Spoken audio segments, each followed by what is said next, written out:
à tous, nous sommes ravis de vous annoncer qu'aujourd'hui nous avons un interview avec un auteur assez prolifique, M.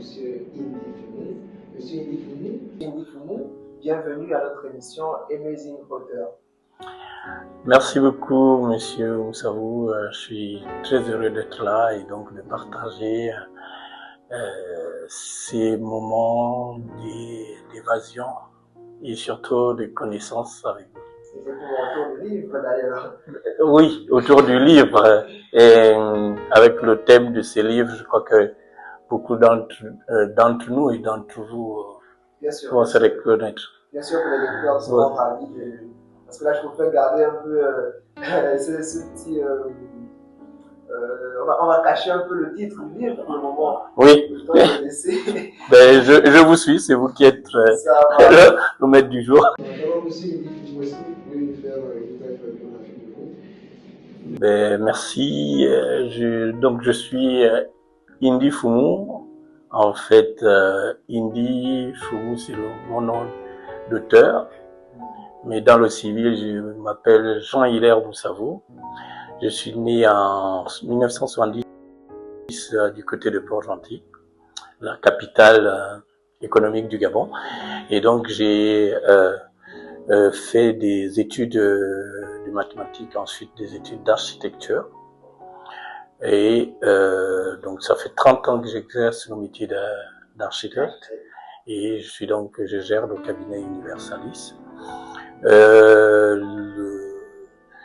Mais j'ai toujours eu cette inclination, cet amour, ce penchant pour la littérature,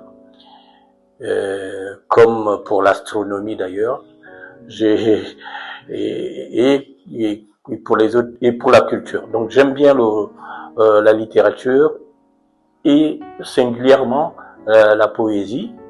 Parce que j'ai eu des maîtres, je vais dire ça comme ça, des grands professeurs de français et au lycée de Tade Port-Gentil, notamment Madame Angonang et Madame Déez, qui étaient des femmes extrêmement compétentes et qui nous ont transmis beaucoup de choses, beaucoup de connaissances.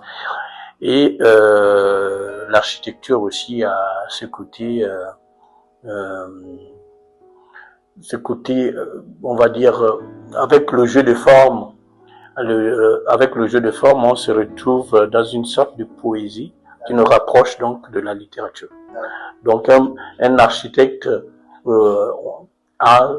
est plus émotionnel, on va dire, par exemple qu'un ingénieur qui lui est cartésien et qui reste dans ses certitudes scientifiques, alors que l'architecte a un côté artistique. Ok, ça c'est une biographie assez détaillée. Moi j'ai envie de vous appeler le mathématicien littéraire. Oui, justement dans les mathématiques, on a toujours, et d'ailleurs il y a un livre, on va collaborer, l'activité des nombres et des formes, et vous allez voir, dans ce livre-là, un livre à venir, on va découvrir l'essence, la substance poétique qui est derrière certains nombres. Alors en parlant de substance poétique, alors chers auditeurs, nous sommes aujourd'hui avec M. Indy Fumu, que j'appelle maintenant le mathématicien littéraire, autour d'un livre poétique dénommé Girondou. Voilà, Girondou, c'est un livre que nous avons eu le plaisir d'éditer aux éditions Lumière du Monde. Alors M. Indy Fumu, nous on a une question qui nous a taraudé l'esprit, c'est une question qui concerne l'origine du titre. Alors votre recueil s'intitule Girondou. Que signifie ce mot et pourquoi l'avoir choisi pour porter ce chant? Oui, bon, chez les Bantous on va dire Girondou. C'est Girondou. Voilà. Ouais. J, c'est un peu, je vous l'accorde, c'est un peu francophone, mais Girondou. Donc Girondou, c'est, je crois que tous les peuples du Sud, notamment ceux de l'Angounié, de la Nyanga, et peut-être Moyenne Ogoué et Ogoué maritime, vont se reconnaître. Hein, les Guissirs, les Pounou, les Varama, les Blou, tout ça. Donc, Girondou, en Guissir, ça veut dire l'amour, le sentiment en nous. Donc, nous avons voulu. Donc, ce livre traite de l'amour et de tous les sentiments qui sont connexes à ce grand thème de l'amour. Vous êtes un poète de l'amour, en fait, je suis poète, je me considère poète tout court. Mais j'ai voulu faire un livre thématique sur un thème universel, un thème qui accroche tout le monde, un thème pour qui tout le monde va se reconnaître dans l'une des déclinaisons de ce qui est abordé ici. Ça, c'est vraiment formidable en parlant de thème. Est-ce que dans Yirondou, j'espère avoir bien dit, dans Yirondou, est-ce qu'il y a un poème pour vous, de façon particulière, qui vous captive? Bon, en fait, je pense que je suis un peu comme un père de famille qui a plusieurs enfants et dont l'amour est partagé. Donc, pour moi, je suis sensible à tous les poèmes. À tous les poèmes. Alors, donc, vous allez nous permettre à nous ici de pouvoir entrer maintenant dans un ancrage, on va dire, mystique, ancestral du livre. Alors, il y a une question qui a ici soulevé nos cœurs, c'est dans le poème Le vol du cœur. Vous voyez, dans le poème Le vol du cœur, vous invoquez le Goué, les génies Congo et Liboga. Comment la culture et la spiritualité gabonaise influencent votre vision du sentiment amoureux? Oui, parce que si vous voyez dans toutes les écritures et au sein de toutes les coutumes, toutes les traditions, tous les us, vous allez voir que l'amour est au centre. C'est parce que Dieu nous aime qu'il nous a créés. Et donc, dans ce poème sublime transcende le côté émotionnel et physique pour se retourner vers le sacré. D'accord? Lorsqu'on est dépassé, peut-être parce que là, le narrateur se trouve confronté à ce manque, cette disparition de l'être aimé, et tout de suite, il invoque, il se retourne vers le sacré, vers les ancêtres, vers l'Iboga pour le guider. Ah, voilà. C'est un guide alors? Oui, c'est ça. C'est-à-dire que même nous, chacun d'entre nous, quand on est coincé, on se dit, mais Dieu fait quelque chose par rapport à ce qui se passe avec notre dulciné ou bien avec notre partenaire. Donc il y a l'amour pur et l'amour divin. L'amour pur et l'amour que les ancêtres, eux qui sont délestés de tout ce qui est terrestre, donc un ancêtre a maintenant un amour pur. Il ne peut pas avoir un amour qui soit, sordide. Il n'a plus un amour désintéressé puisqu'il n'est plus comme je disais, il est délesté des choses matérielles. Donc son amour est maintenant désintéressé. Donc nous qui sommes dans le cas de cette personne que j'imagine dans le vol de cœur, cette personne, donc on va se retourner vers le sacré, vers l'Iboga, vers les ancêtres pour être guidé, pour avoir leur guidance et leur direction. D'ailleurs, à la fin, il retrouve la personne aimée.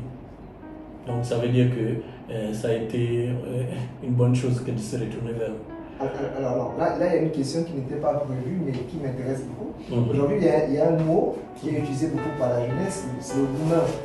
Alors, le boomer, on va dire quoi, cette souffrance peut-être que la personne reçoit après avoir perdu d'être aimé. Alors, le poème, le vol du cœur, c'est comme un message d'espoir, d'espérance pour les personnes qui ont perdu quelqu'un.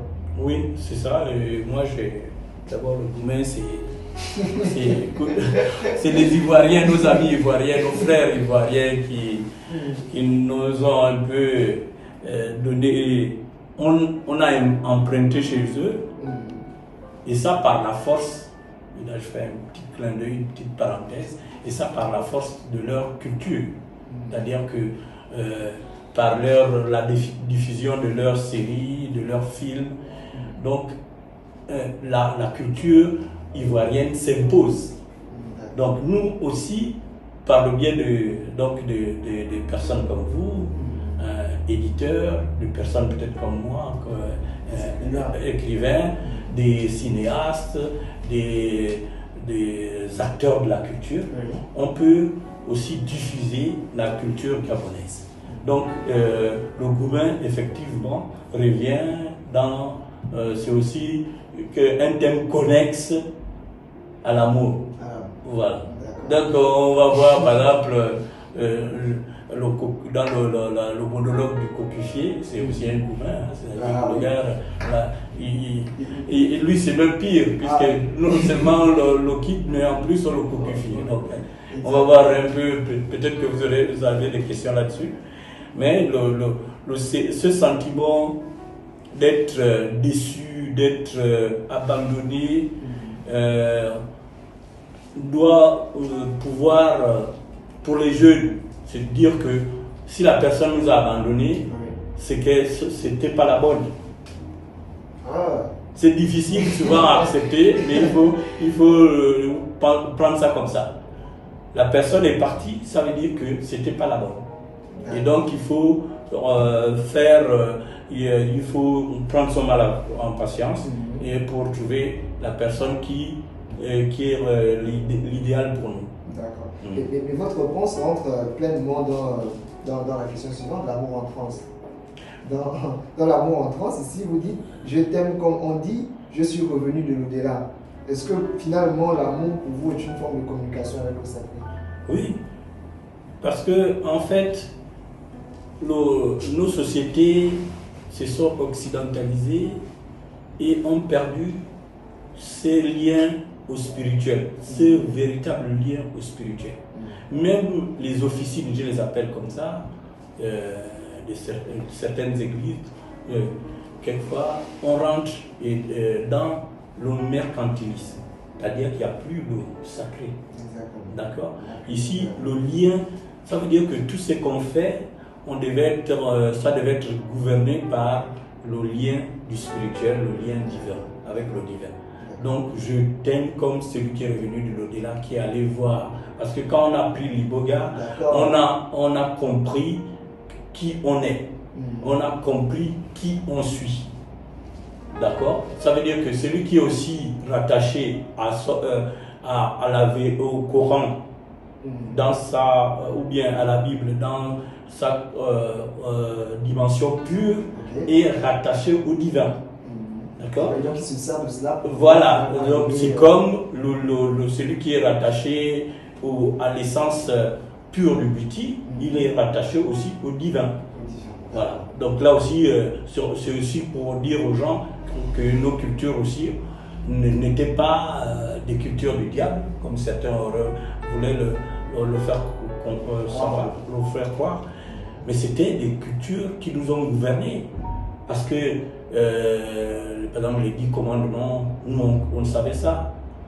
Dans nos cultures, on savait qu'il ne fallait pas coucher avec sa sœur, qu'il ne fallait pas tuer l'autre, et ainsi de suite. Ce n'est pas les religions qui sont arrivées qui nous ont appris ça.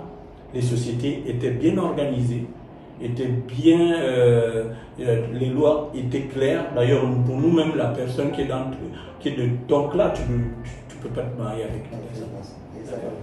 Si vous êtes petit comme moi, par exemple, de côté paternel, normalement, je ne devais pas prendre quelqu'un qui est aussi petit. Alors, pour revenir dans la poésie... oui, allez-y. Allez, donc, pour revenir dans la poésie, parce qu'il faut dire que Rirondou, voilà, pour éviter de dire Girondou, pour dire Rirondou, il y a une dualité entre l'amour et le vin. Ouais. Vous avez tendance à comparer l'amour au vin. Mais d'où vient cette comparaison-là? Oui, parce que en fait, le vin a ce côté de maturation, c'est-à-dire qu'il se bonifie avec le temps. Wow. D'accord? Le vin. le vin. Mais l'amour aussi, c'est pareil. Exactement. C'est-à-dire que quand il y a le coup de foudre, mais après, il y a la réalité quotidienne. Et si l'amour que vous avez avec la personne est sincère, ou bien même avec entre deux amis, hein, ça peut, qui ont une affection, vous allez voir que vous allez traverser, c'est-à-dire qu'un amour sincère entre deux amis ou bien entre deux êtres, plus il dure longtemps, plus il est fort. Exact. Et c'est pareil pour le vin. Il y a donc le vin, il se bonifie, il mature avec le temps. Ah d'accord. Voilà. Donc on peut être ivre d'amour alors dans ce voilà, c'est ça, l'ivresse de l'amour. C'est-à-dire qu'on est transporté d'amour, on est dans un état où on est plongé dans cet amour-là. Et là, on ne compte pas ses sacrifices. D'accord, d'accord. Ok, monsieur Indy Fumu, nous allons pas à pas vers la fin de notre interview. Il y a une question qui vous avez parlé tout à l'heure du cocufier. Donc, c'est une figure de style, quand même. La figure du cocufier. Vous passez du lyrisme au monologue tragicomique, n'est-ce pas? Et pourquoi est-il important pour vous d'intégrer l'humour et la dérision dans ce recueil? Oui, parce que en fait, le gourmet, comme on disait, ou bien le fait d'être cocufié est extrêmement difficile à vivre. Je crois que chacun de nous n'a pas envie de vivre ça. Et c'est tellement difficile que lorsqu'on demande, moi en tant qu'auteur, je demande aux personnes de transcender, de dépasser ça, pour ne pas commettre d'impairs ou de crimes. Il fallait trouver une façon de le dire, une façon de communiquer cela. Et la meilleure façon, c'était l'humour. C'est-à-dire détendre l'atmosphère.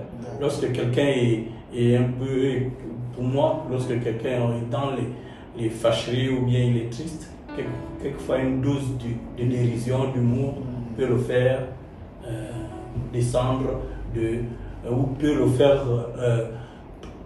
partir des abysses là où il était pour revenir et être raisonnable. Donc, du coup, est-ce que vous recommandez... Donc c'est fait exprès pour que qu'on ne plonge pas dans la rage ou bien dans l'énervement, dans le crime ou dans des actes ignobles. Et donc, du coup, vous recommanderez le poème sur le cocufier à des personnes qui ont été cocufiées? Oui. À la fin, lui-même il dit, oui, il m'appelait ceci, machin, et à la fin, mais si elle revient, je bloque. Ah oui. Ouais, vous voyez, je crois que il dit, alors j'espère le retrouver rapidement. Allez-y. Alors, aidez-moi un peu. Alors, donc le cocufier, donc, alors qu'est-ce que je peux... La table de matière. La table de matière, oui. Donc, lui, à la fin, il dit... cocufier, 60...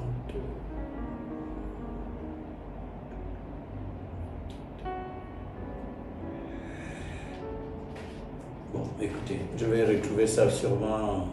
vous pouvez voilà. Donc je vais retrouver sûrement. Mais à la fin, je pense qu'il dit bien que si elle revient, d'accord, il a fait un monologue où il a parlé, où il a dit tout son amour pour cette personne-là.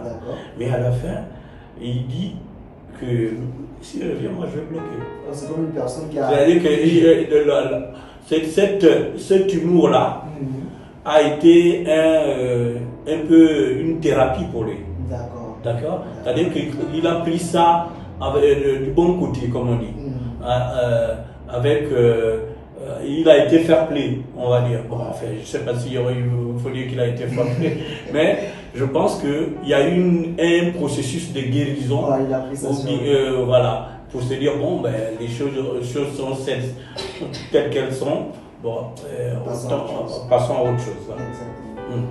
Alors, monsieur Indy Fumu, le langage du corps. Il faut dire que dans votre poème, vous utilisez des figures de style, vous utilisez vraiment des vers qui sont assez piquants, assez forts. Par exemple, dans votre texte, pour vous, l'amour ne se dit pas, il se vibre. Comment réussissez-vous à transformer des sensations physiques en mots? Oui, parce que là, et ça c'est aussi l'expérience, peut-être que là, et l'observation, peut-être aussi le vécu. Donc on a, ce qui est bien aussi avec la langue française, c'est que il y a quand même cette polysémie là et cette richesse dans les mots. Donc ici, parce que on dit souvent que le corps est le temple de l'âme. D'accord. Donc les émotions que nous ressentons, on va essayer commence d'abord au niveau du corps et après l'âme les ressent. Donc c'est pour ça que on essaye, j'ai essayé dans ce poème, dans plusieurs poèmes d'ailleurs, de ramener à ces sensations corporelles. Parce que ça permet, je veux dire, à tous ceux qui vont lire ce livre, de se retrouver.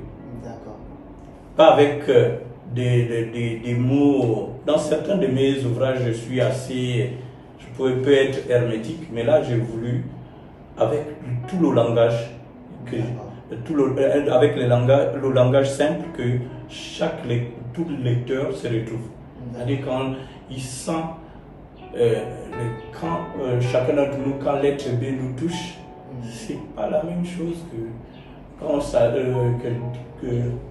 qu'une personne lambda nous touche. On sent cette vibration-là, on sent la chair de poule.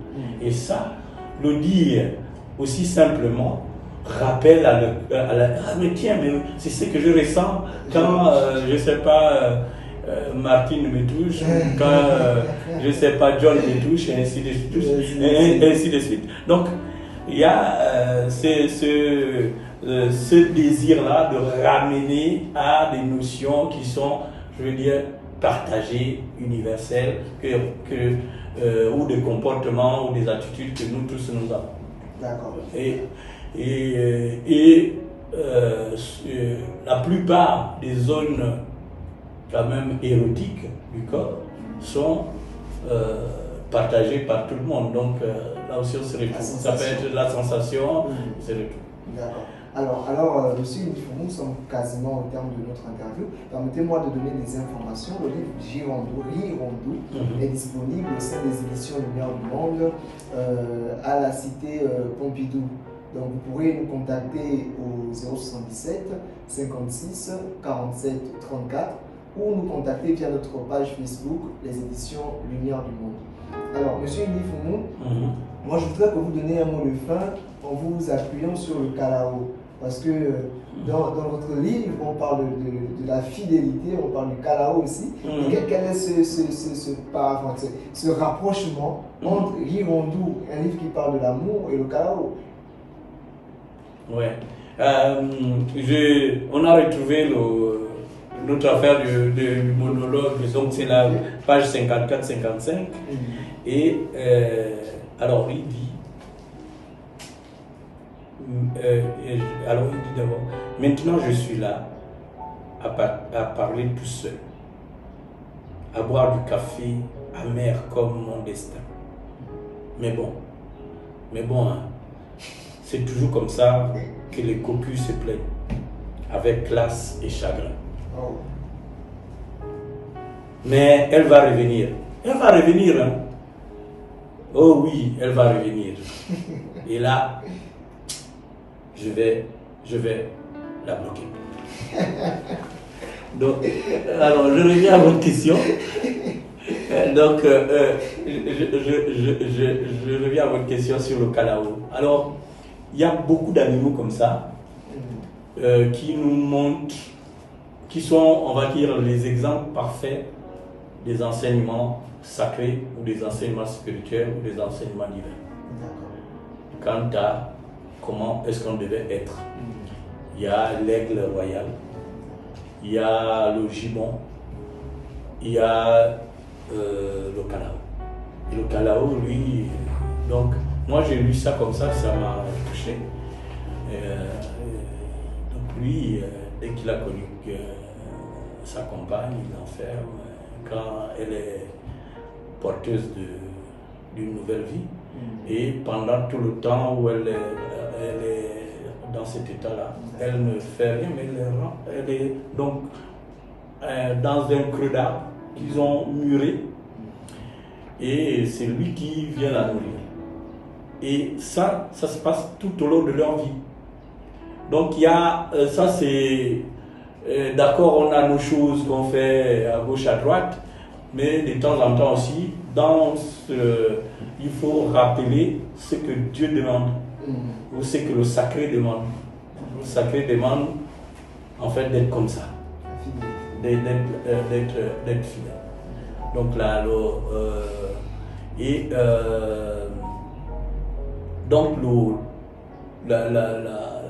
ça c'est juste, on ne peut pas écrire un livre sans omettre certains, pour omettre ou bien pour oublier certains thèmes, quoi. Donc ici on a voulu mettre cet amour du calao là qui est assez fascinant, et qui est peut-être aux antipodes de ce que nous faisons.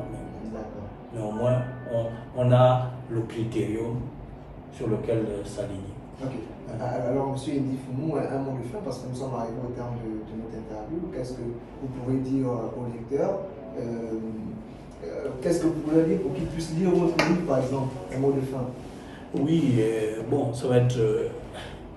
moi, je pense que, voilà, Hirondou, c'est l'amour. Je pense que dès le début, au premier abord, vous êtes pris dans cette apothéose, et comme disait M. Michel tout à l'heure, cette ivresse, ce vertige de l'amour. Ensuite, il y a des thèmes qui vous plongent dans les abysses ou dans la bulle de l'amour. Il y a le vertige de l'amour, l'effleurement, le frisson d'encre, les amours réagents, des thèmes qui sont séculaires.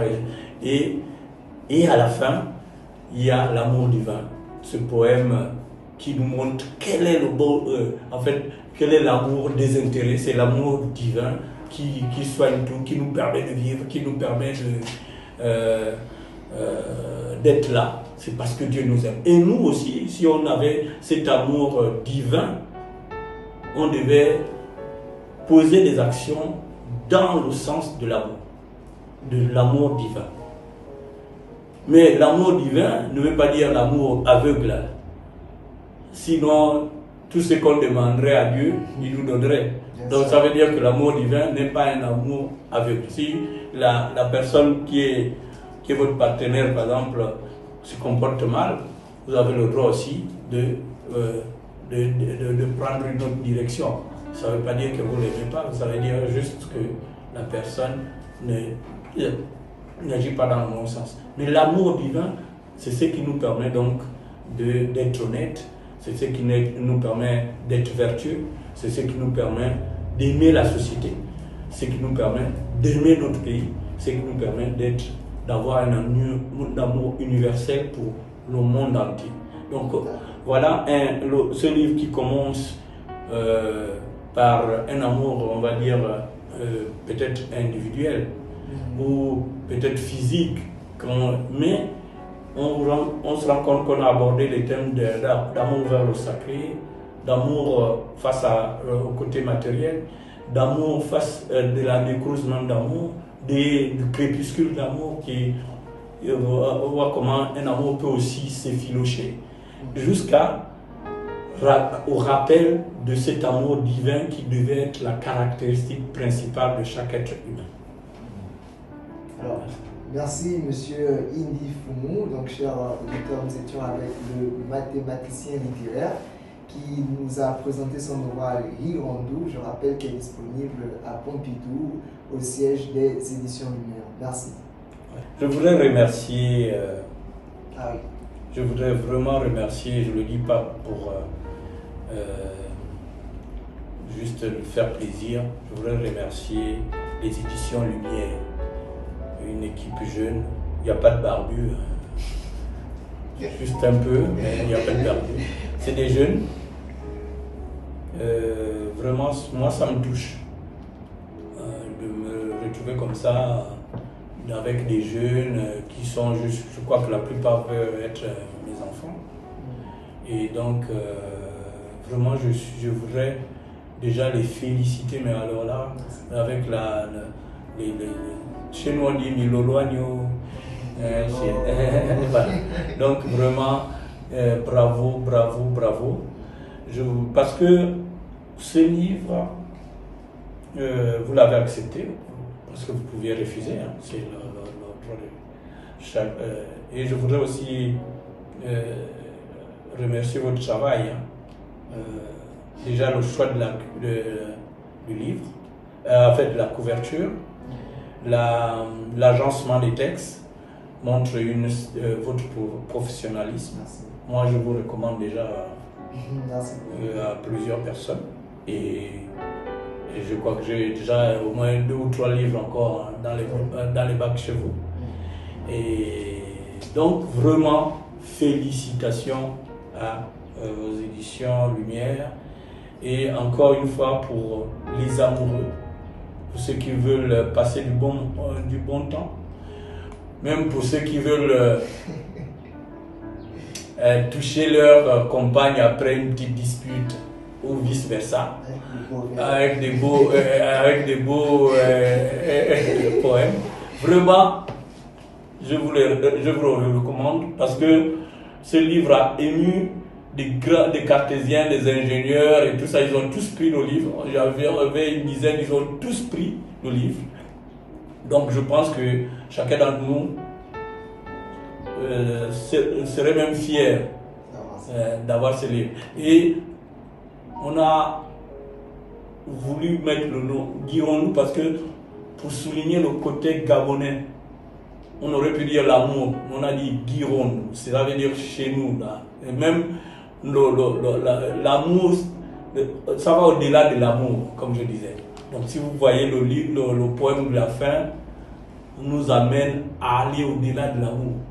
Ça nous amène à nous montrer comment se comporter dans la société. Voilà. Donc encore bravo.